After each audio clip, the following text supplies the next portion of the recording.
Mastercard has released its U.S. retail sales report for June, and as consumers continue to deal with rising inflation, they are not being shy about spending.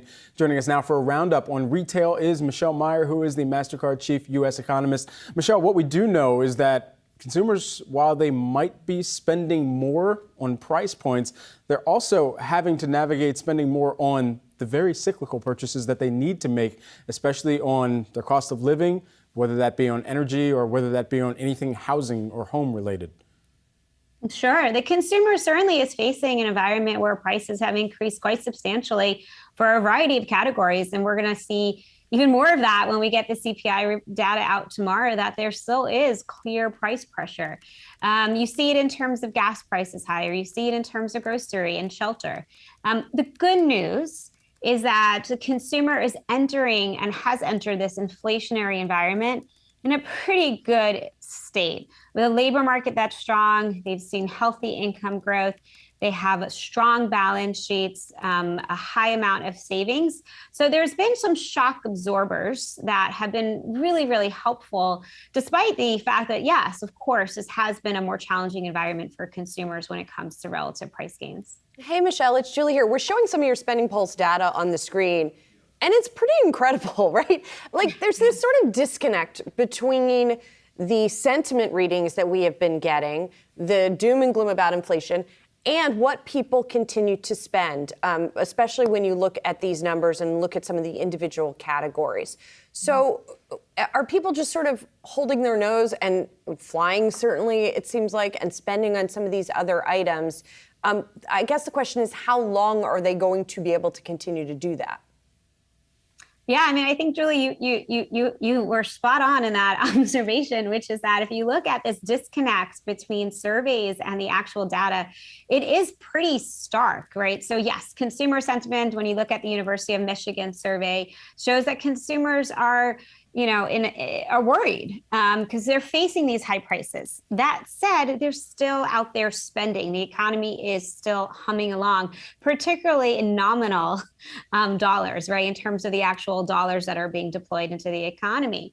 And I think it goes back to what I mentioned in the beginning, which is that consumers do have the resources right now to spend, but it doesn't feel particularly good if you're getting less for the dollars that you're putting out there in the economy. So Julie, going back to the numbers you just flagged, Mastercard spending pulse data absolutely shows that we're still, close to double-digit gain for total spend. Even if you look at retail taking out auto and gas, which are, particularly gas has seen a considerable amount of price inflation, still running close to 6% year-over-year growth. Michelle, we just had PepsiCo's CFO on. He talked to us about seeing mid-teens inflation this year. That is significant, and he doesn't think inflation might come down to any substantial degree till later next year. I mean, is that the right timeline here? I think it really depends on the category. So for them specifically, that might be right when you see some of the increases in raw materials and their costs still remaining pretty high.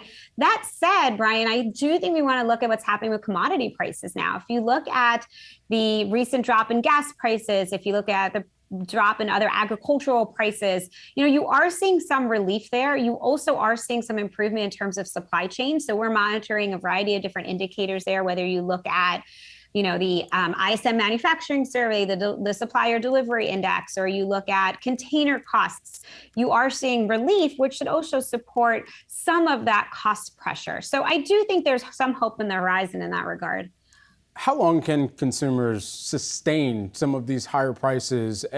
I mean, when we get into next year, and even as we've had discussions about whether it's a mild recession or a protracted recession, how long would the consumer need to navigate higher prices at these levels? Well, I think if you look at the kind of forward-looking indicators, I think there's a real clear case for a slowdown in the inflation pressure. Again, going back to what we are seeing for commodity prices, the Fed is doing their very best to fight inflation with this hiking cycle. So, I think we will see some relief. Will we go all the way back to price stability to 2% core inflation immediately? Unlikely. It's going to take some time. And I think in the meantime, what consumers are going to be doing is making choices, figuring out how to allocate their budget in a way that works for them, potentially using more debt, drawing down some savings. And ultimately, a slowdown in the economy is also, quite reasonable to expect, which is quite along with what consensus is saying out there. So we'll see if some of this spending on these individual items that are still kind of eye-popping, if that slows down too. Yeah. Michelle Meyer, thank you so much. Good to see you. Mastercard Chief U.S. Economist. Always good to talk to you.